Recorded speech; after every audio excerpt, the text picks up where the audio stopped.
Hello guys! Samahan niyo ako magluluto tayo ng burger steak. Ayan ginisa ko yung bawang ko sa star margarine. At ilalagay ko na ngayon yung sibuyas. Yan. Actually, ito first time ko palang itong lulutuin. At tingnan natin kung anong kalalabasan ng lasa nito mamaya. At ilagay ko na yung mushroom. Ayan, dinirain ko siya. Igisa muna natin yung mushrooms. Lagyan natin ng pampalasa. Konti lang. Hindi masyado. Tapos kalahati lang ng beef cubes ang aking ilalagay. At ilagay ko na yung ating creamer.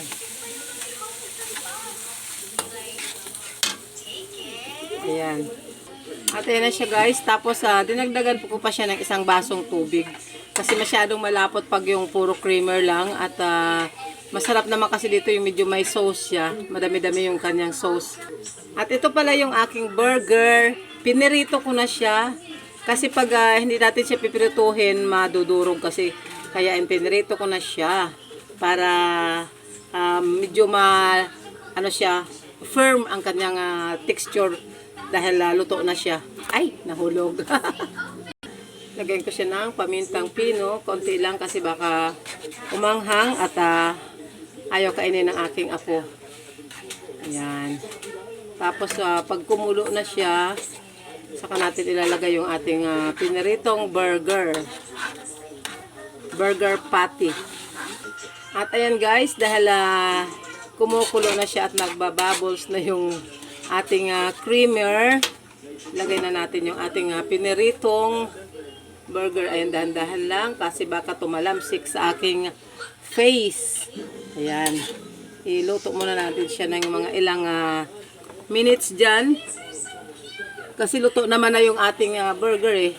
Ano lang natin para ma-absorb niya yung sauce. Yes. Parang success naman yung aking luto. Guys, first time kong niluto ito. Paborito ng aking apo kasi ito. Ay wala yung mama niya. Kasi yung mama niya talagang nagluluto nito eh. Ay wala, sabi, yun na lang daw ang lulutuin ko. Kaya sige, subukan. Alam nyo na, sanay lang tayo sa mga gulay-gulay, mga isda-isda, mga karni-karni. Pag yung mga ganito na ay hindi ako hindi ako dito marunong masyado. Pero siyempre lahat naman ay pwedeng pag-aralan. Andiyan naman si Sir Whitey para magturo, di ba? Ayan, at ayan, tikman na nga natin ang kanyang lasa kung kailangan pa ba ng kunting asin or kasi hindi ako naglagay po ng asin, yung kanina lang nilagay ko yung granules. At ayan, bago maluto, ilagay na natin yung pampalapot, yung cornstarch. Lagyan natin kunti lang, isang kutsara lang yung minix ko.